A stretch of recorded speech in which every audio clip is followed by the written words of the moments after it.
Assalamualaikum dan selamat sejahtera kepada semua.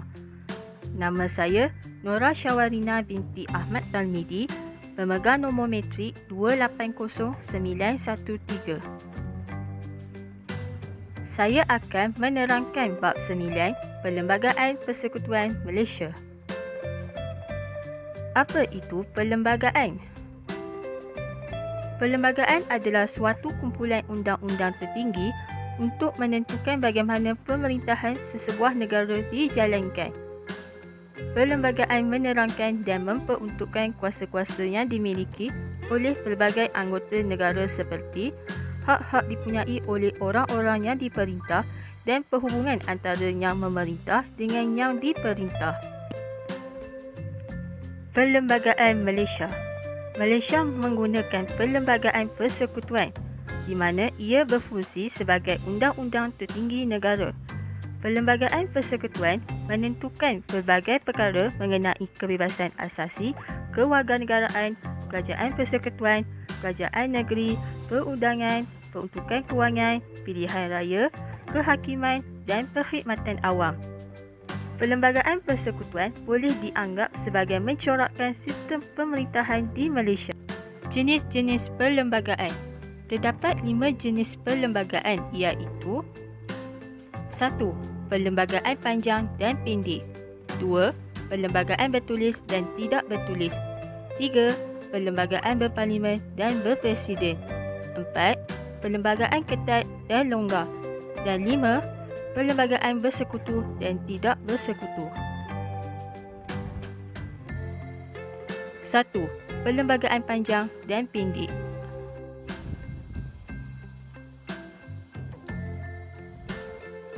Apa itu perlembagaan panjang dan pendek? Setiap perlembagaan dalam sesebuah negara berbeza. Panjang dan pendek perlembagaan tergantung kepada seberapa banyak perkara yang terkandung dalam perlembagaan oleh sesebuah negara tersebut. Contohnya, perlembagaan India sangat panjang, manakala perlembagaan Amerika Syarikat pendek terdapat 7 perkara sahaja.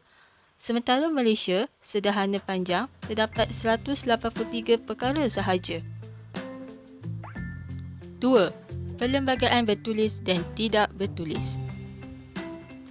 Perlembagaan bertulis ialah perlembagaan yang disusun dan dikumpulkan dalam bentuk dokumen yang nyata.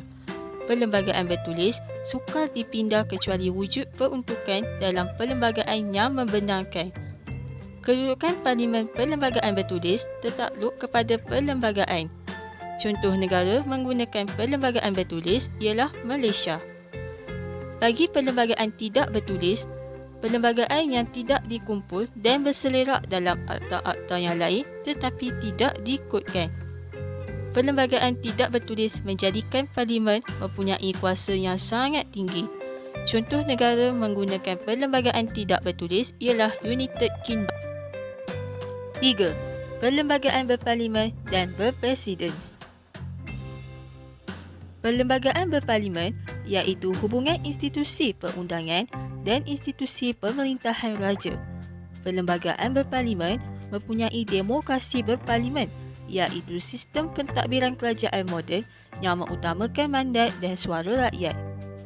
Mandat daripada rakyat diterjemah dalam pentadbiran amali melalui 2 elemen. 1. Pilihan raya. 2. Parlimen sebagai badan penting dalam proses demokrasi Malaysia. Bagi perlembagaan berpresiden, ketua negara ialah presiden. Presiden menjadi ketua badan eksekutif dan dibantu oleh ahli-ahli eksekutifnya.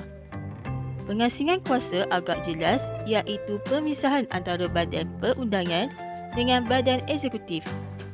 Badan eksekutif tidak bertanggungjawab ke atas badan perundangan. 4. Perlembagaan ketat dan longgar. Perlembagaan ketat dan longgar dilihat kepada keadaan bagaimana perlembagaan itu boleh dipindah. Perlembagaan ketat sukar dipindah, manakala perlembagaan longgar boleh dipindah. Perlembagaan ketat memerlukan majoriti yang ramai, manakala perlembagaan longgar memerlukan majoriti yang sedikit sahaja. 5. perlembagaan bersekutu dan tidak bersekutu. Kuasa pemerintahan dibuat dengan cara pengagihan kuasa, pembahagian kuasa pemerintahan antara kerajaan pusat dan negeri. Umpama di Malaysia, kuasa diperuntukkan melalui senarai persekutuan, senarai negeri dan senarai bersama. Lazimnya, kuasa persekutuan lebih banyak berbanding kuasa negeri. Tujuan perlembagaan. Untuk apakah tujuan perlembagaan diwujudkan? Tujuan perlembagaan diwujudkan kerana 1. Menjamin keutuhan dan kedaulatan negara. 2. Sebagai rujukan. 3. Mewujudkan kestabilan negara.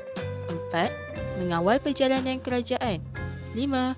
Mengekalkan keamanan. Dan 6. Menjamin keamanan sesebuah negara. 1. Menjamin keutuhan dan kedaulatan negara. Perlembagaan ialah undang-undang tertinggi yang patut dipatuhi dalam menentukan hala tuju negara.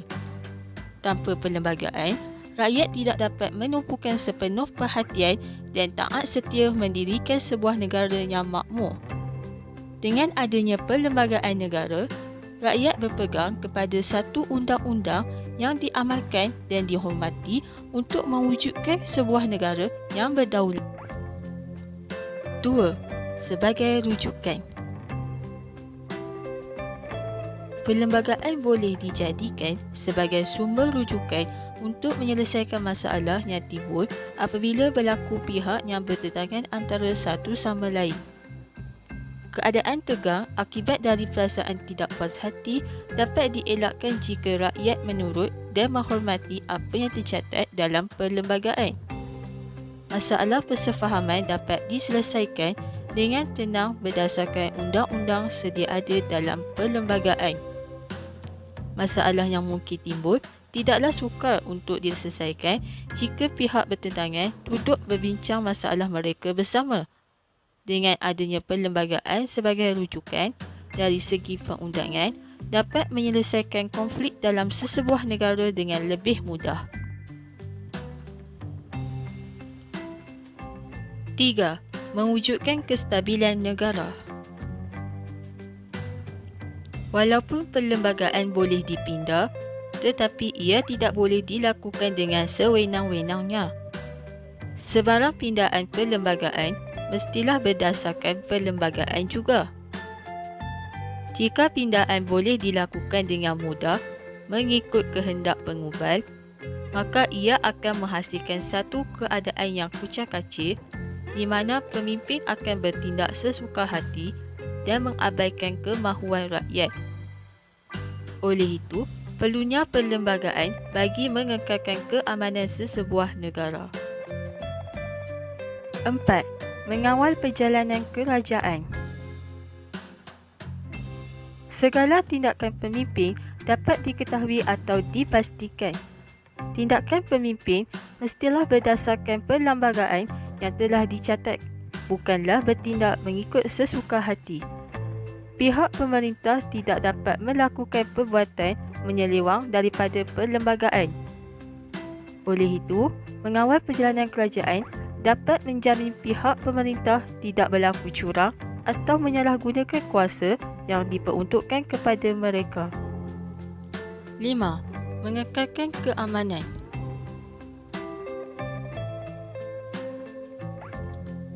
Perubahan pimpinan yang berlaku selepas proses pilihan raya tidak akan menyebabkan kesan kepada negara ataupun corak pemerintahan. Pemimpin dari parti politik yang menang mestilah mempunyai cita-cita atau konsep yang sama dalam mengendalikan negara. Pemimpin mestilah memerintah negara dengan tujuan yang sama sebagaimana pemimpin dahulu memerintah. Oleh itu, tujuan pemerintahan tidak akan terkeluar daripada berusaha memenuhi kehendak dan aspirasi rakyat. 6. Menjamin keamanan sesebuah negara. Dengan adanya perlembagaan, rakyat mendapat jaminan undang-undang bahawa tidak ada unsur diskriminasi di kalangan mereka. Pembahagian kuasa dinyatakan secara jelas dalam perlembagaan antara rakyat dengan pemerintah. Badan perundangan telah memisahkan antara satu sama lain daripada melakukan penindasan dan salah guna kuasa. Oleh itu, tidak ada pihak mendapat keistimewaan dari segi undang-undang. Semua orang mematuhi dan menghormati perlembagaan negara.